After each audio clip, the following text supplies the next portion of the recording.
महाराष्ट्रातील सर्व दिव्यांग बांधवांना मी विनंती करतो की जर शासनाने या महिन्याचे अनुदान आपले गायब केले तर आपण रस्त्यावर उतरून शासनाला आपली ताकद दाखवून देऊया. कारण हे शासन दिव्यांग व्यक्तीच्या बाबतीत संवेदनशील नाही आहे. संवेदनशील असतं तर तुकाराम मुंडे यांची बदली झाली नसती. हे शासन संवेदनशील असतं तर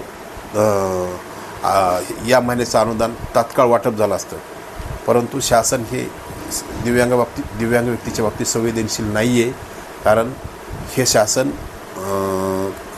कर्मचारी, दिव्यांग बोगस कर्मचारी, दिव्यांग बोगस संस्था चालक यांच्या बाबतीत संवेदनशील आहे. खऱ्या दिव्यांग व्यक्तीच्या बाबतीत संवेदनशील नाही आहे. जर खरंच दिव्यांग बाबतीत संवेदनशील असतं तर तुकाराम मुंडे यांची बदलीच झाली नसती. आणि आज तुकाराम मुंडेची बदली करून शासनाने बोगस कर्मचारी, दिव्यांग बोगस कर्मचारी, बोगस संस्था चालक यांना पोचण्याचं काम केलेलं आहे आणि तुकाराम मुंडे यांची बदली केली आहे. हे अत्यंत दुःखाची बाब आहे.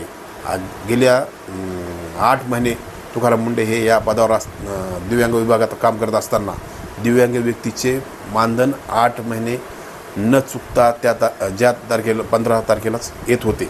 आणि आज तुकाराम मुंडे यांची बदली झाली तर अनुदान हे 20 दिवस लांबणीवर गेलेलं आहे. 20 ते 25 दिवस लांबणीवर टाकलं आहे. म्हणजे बघा, कर्तव्यदक्ष अधिकारी जर असेल तर अनुदान हे नियमाला भेटतं.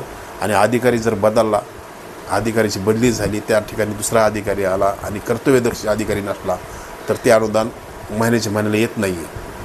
आज 20 ते 25 दिवस झालं दिव्यांग बांधव हा अनुदानाची वाट पाहत आहे की आज येईल, उद्या येईल. परंतु शासन हे दिव्यांग व्यक्तीचे अनुदान, संजय गांधीचे अनुदान वर्ग करत नाही. ही दुःखाची बाब आहे.